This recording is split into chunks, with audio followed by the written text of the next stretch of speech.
Hi. Hi. My name is Victoria Cooper, and the universe has jokes. So that previous story is going to tell you what happens if you don't do that. So, I loved comic books as a kid. Loved them. And my favorite were the X-Men. For those of you that can see, they're on my shoes. And what I liked about the X-Men was they always fought for what was right, regardless of how people felt about them. And they were mutants, so they were different. And I didn't realize how true that would be for me in my life. But my favorite mutant was Jubilee. And I'm being a little reserved right now, but I'm pretty loud and animated and fun. So I found inspiration in her.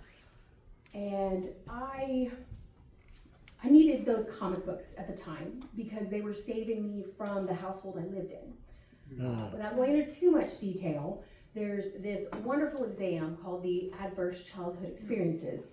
And that exam, you don't want to score high on. Okay? Yeah. It's like golf, lower the better. I have an 8 out of 10 on that. Yeah, so it gives you some perspective. Lots of different types of abuse, addiction, things like that. And I say all that to say, I had to save myself from a lot of darkness in my life from starting very young. And I didn't realize that was a gift. I didn't realize that was my mutant power. You see, I had to learn to trust what I knew was real, what I saw, not what people said to me. And that is hard at 5 and 7 years old, y'all. That's hard. But it was a gift I didn't know I was being given. And as soon as I could, I ran away from that household. And even though I built a different household with a wonderful partner who understands that it's for better or for worse, because I like to hang out over in the for worse. But I still kept running for a long time. And I think part of that was because I didn't want to stop and look at what had happened. But that's what heroes do, right? They stand. They don't run. They face whatever is coming for those who can't fight for themselves. And I was one of those people.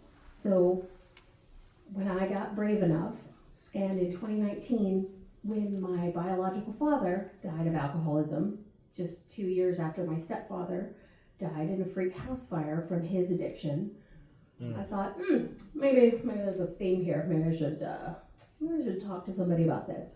And so I sought help. And I would love to tell you that everything worked out from there and did great. But that's not my story. So fast forward to one of the ways I had to save myself was in establishing boundaries with my family. My mother was very active in her addiction in her last few years, and that meant it wasn't safe for me to be around her anymore. And 6 months before she died, I had a phone conversation with her, and I said, I can't see you for a while. I don't know when, but I can't. And in that moment, when I hung up that phone, I kind of had this thing of like, oh, something's going to happen.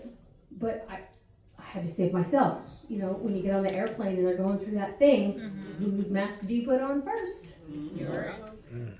So I was putting my mask on, and the worst thing did happen. 6 months after I had that conversation with my mother, we found her passed away. And it was actually 6 years ago this Thanksgiving. And it was a powerful moment for me. And it was also a relapse moment for me.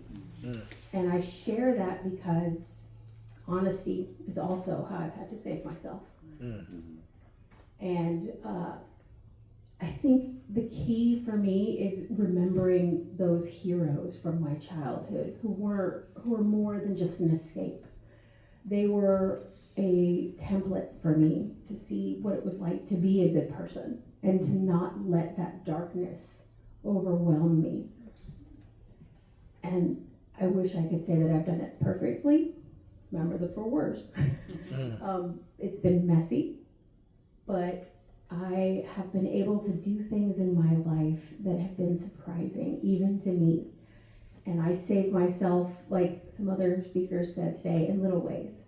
I have a podcast called Little Decisions, and I talk about the power of those small choices every day. I hold myself accountable to people that matter to me. And I do things that even surprise me a little bit. But that's how I've had to save myself. And last year, when I took a break from my advising job at UGA because I was miserable, and I started seeing some of those running patterns again, because some of those patterns are well worn and they take time to heal. I saved myself by jumping off a little bit of a career cliff. And I did that though because I knew I needed something different. And I've always, again, going back to that childhood, been able to trust that instinct in myself that says, this is the next thing, even if it's scary. I will kick down doors for others to walk through every single day. And I appreciate that when we walked in here earlier, we got applause, because as a realtor, that doesn't happen often.